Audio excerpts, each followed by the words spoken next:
painful blossoming of personhood amid persecution. There's something uh, very marvelous in Psalm 13, is that amid the pain of persecution, it seems to be the good earth for the blossoming of personhood. And so this is what we're going to be looking at this evening. And I think all of us want to avoid persecution, but we all know after celebrating the Holy Week, right? Jesus did not avoid persecution. Rather, it's at the center of his gift to our humanity. And all his gifts are to make us participants in his gifts. And this resurrection, which we are celebrating now for the Paschal time, is precisely the ultimate blossoming of personhood. We're going to see the resurrection appear in Psalm 13 in the end, right? But uh, we start by personhood amid persecution. And we can really think after what we have just lived as a church, right? That Jesus is first known to us, to his disciples, through his personhood amid persecution. And our uh, resurrection properia in the Eastern Church is you trampled down death by death, bestowing on us the resurrection. So it's uh, it's blossoming from amidst persecution, which is at the heart of Jesus's identity, and which Psalm 13 has a very, very beautiful insight into how we can participate in this. So let us go. Psalm 13 as a title for the leader, or about the victory, a Psalm of David. It's a very simple title. There's nothing special. We have a lot of psalms which have exactly the same title, and they're just they just say Psalm of David, but with this for the leader or for victory behind it. So let's look now. Let's just go to our very short psalm and look at it, which starts in with our verse 2. And so you see there are 5 parts, as I have put in evidence. So let me read the first part. It's the first, how long, Lord, will you forget me forever? How long will you hide your face from me? So here in the first 2 how longs, which are going to, as you see before your eyes, it's going to be continued in with 2 more how long. So there's going to be 4 how longs, and this is uh, probably question. If you take the Hebrew, right, it's Adana.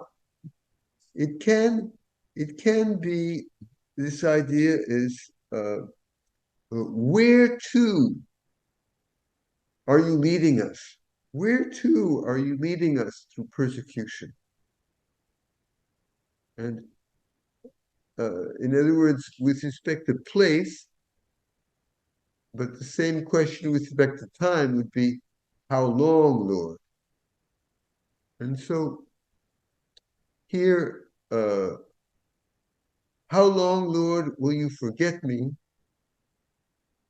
And uh,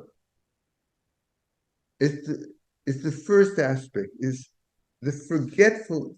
Uh, just with the how long. Why are there four how longs in this psalm and sort of an essential trait of human experience? Well, the Jews like to give uh,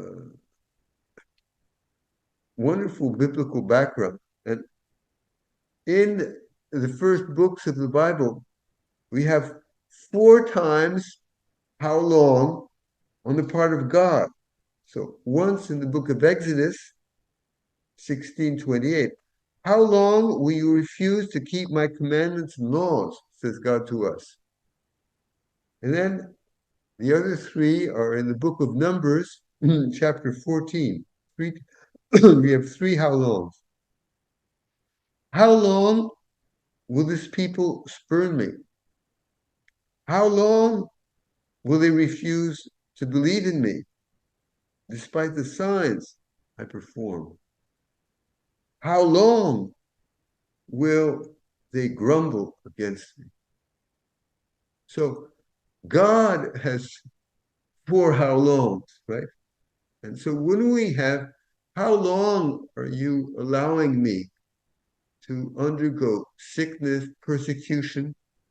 We can all think of very concrete aspects of our life, but it's an echo of God with respect to us, who also has this question, how long are you going to not believe we heard, right? Not, and are you going to grumble with the destiny I am offering you?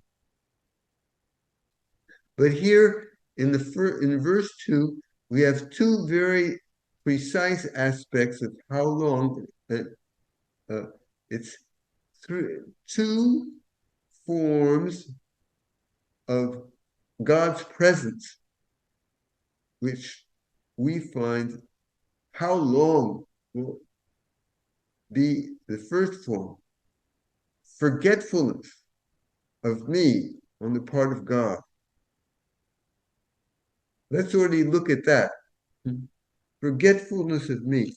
We have a number of times already in Psalm 10, which we have studied, we have twice. It's the enemy who says in his heart, El is forgotten. He hides his face. He will never see. And this till the end, forever. So very close words to today. But then it continues later. Arise, O Lord, O El, lift your hand, forget not the humbled. So there's forget, already in Psalm 10. And it's this idea that the God, his divine presence is delayed. God is distancing himself with respect to his faithful. So that's the first, uh, and that's the sense that his existence is being uh, uh, uh, is escaping me. His his presence is escaping me. And then the second, how long will you hide your face from me? So forget and hide. We have already in this verse 2, God who has two ways of distancing himself by with respect to me, by forgetting me and by which is really by not giving me to discern his presence. But then by hiding your face from me. So the face in the Bible expresses God's turning to be in relation with me. You know, we can think of Psalm 27. My heart has said that your face is sought from you. It is your face that I seek. Do not hide your face from me. Psalm 27. And so we're looking for this deep relationship with God. And God not only disappears, why you forget me? And why are you disappeared? Have you disappeared from me? But then hide your face. Why are you not in relationship with me? So why are you not showing your existence to me? And why are you not in relationship with me? Two aspects of the person, right? Which are fully expressed in this verse too. And in this experience, looking at God is uh, trying me on two levels of my person. And we're going to see these sort of a double aspect of the person in each of the five parts of the psalm. And it's sort of the psalm is constructed about these double levels in which God and myself are at work with.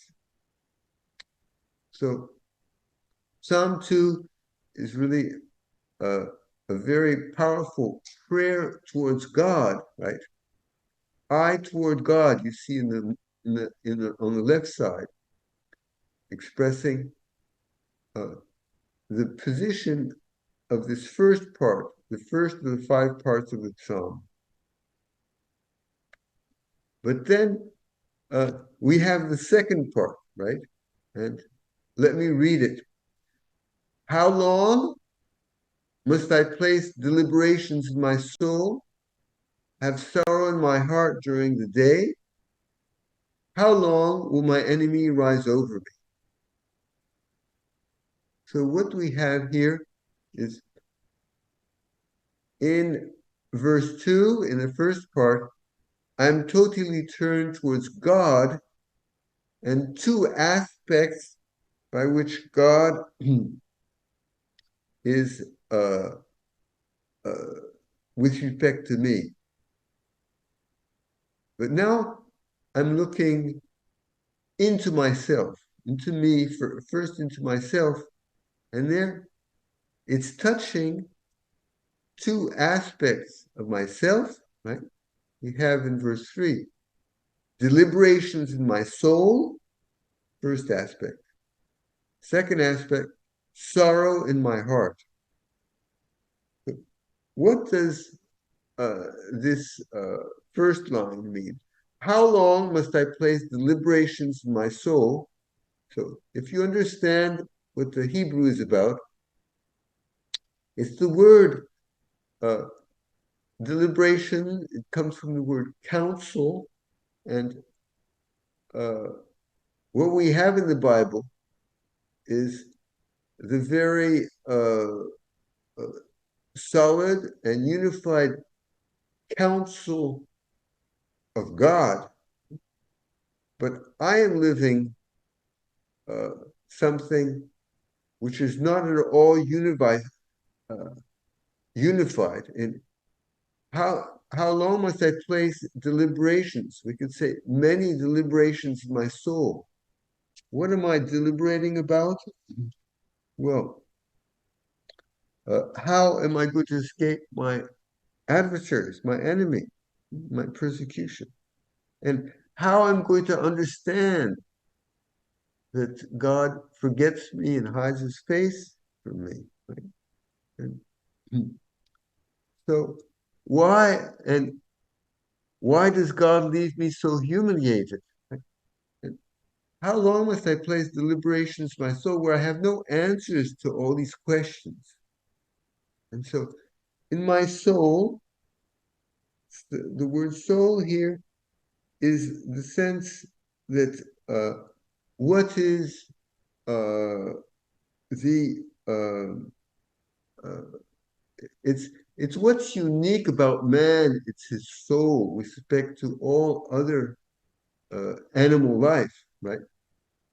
And uh, and this capacity of man of free deliberation in the soul, and so it's really this profound freedom of man, which is I touch I touch it.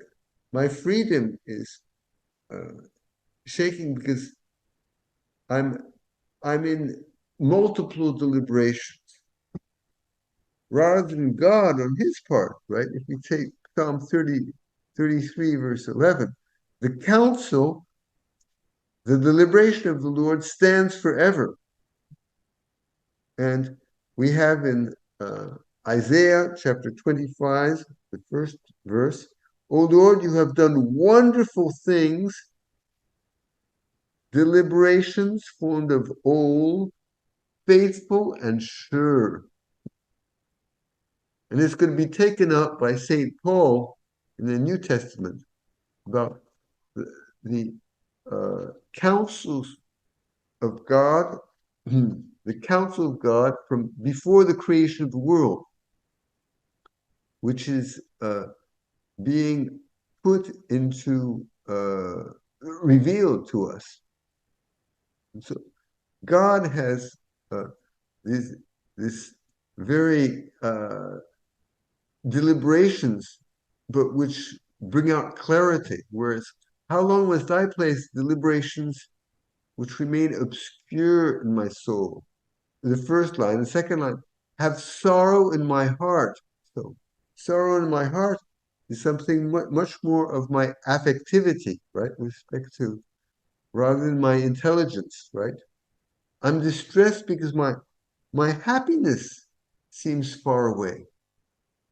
It's not so much with respect to knowing, having a clear understanding, but sorrow is with respect to happiness, right? Where is my happiness, right?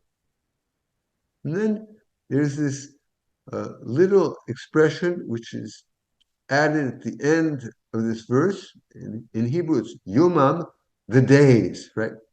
So during the day of during the days, I translated, and the days are for action, to put things into, uh, to go forward in accomplishment of things. And rather, I have sorrow in my heart. And so, but all this is in the last, in the third line of our second part, where I speak about him, my enemy, right? So, first two lines about me and him. How long will my enemy, which my enemy with respect to me, how long will my enemy rise over me? And rise over me, it's exalt himself, prevail over me. We're going to continue to see more deeply the work of the enemy rising over me, uh, exalting himself over me. What's happening with respect to my enemy? And so here we can see who is the enemy. So maybe you think the first suggestion, it's the enemies of Israel, the Philistines, or that are attacking Israel, right? But if we take the context of the second part, where I'm looking inside my soul, it's much more the enemy which is in me. There's something, I have an enemy in me who is who is precisely the one who's uh, developing this pain of how long, right, am I going to be uh, in persecution? So our first persecution is one which comes from inside us rather than looking at an enemy outside. And so it's a psalm where we're going deep into the reality of the person and his struggle to be brought out in its fullness. And we know very well it's in ourselves, right? Through precisely our sins, our habitual sins, that's cutting us off from the blossoming of our persons. And how long is that going to be? And there we see much better that there's a free engagement on our part on the side of God, which is going to be determining for this how long, this fourfold how long to end. And precisely this is what we have in this psalm with the central verse, where uh, our uh, our prayer, right, turns back. You see on the left side, I ask you, God. I ask you, and I'm turned towards a pure prayer towards you. But we're going to see also it's a prayer which is double fold, and you can see in the first two words of the psalm of this central part in the Hebrew. It's first is look, O Lord, O my Eloi. Answer me, O Lord, my Eloi. Two aspects, right? And with respect, where I'm turned towards, O Lord, O my Eloi. So what we have that although there is this very great tribulation of the how longs, uh, I remain in a intimate relationship with our God. He's not only, O Lord, he's also, O my Eloi. He is he is my God. And so I ask him, look, answer me. So look, what does God have in his heart? Where I go beyond, uh, and but look here is uh, uh, is doubly strong in the central verse because it starts with "Look, O Lord, my Eloi," and then ends with "Give light to my eyes." So let me look at you. Look at me and give me to look at you. And so there's this uh, fullness of exchange of uh, recognizing the existence of the other one. But in the middle, we have answer me, right? Which supposes that here, these four how longs, which I have been addressing, and answer me, and let me hear from you. So let us be in a dialogue, in a relationship. Join us on a Zoom call every Monday at 7 p.m. Pacific Coast Time. Register now directly using the link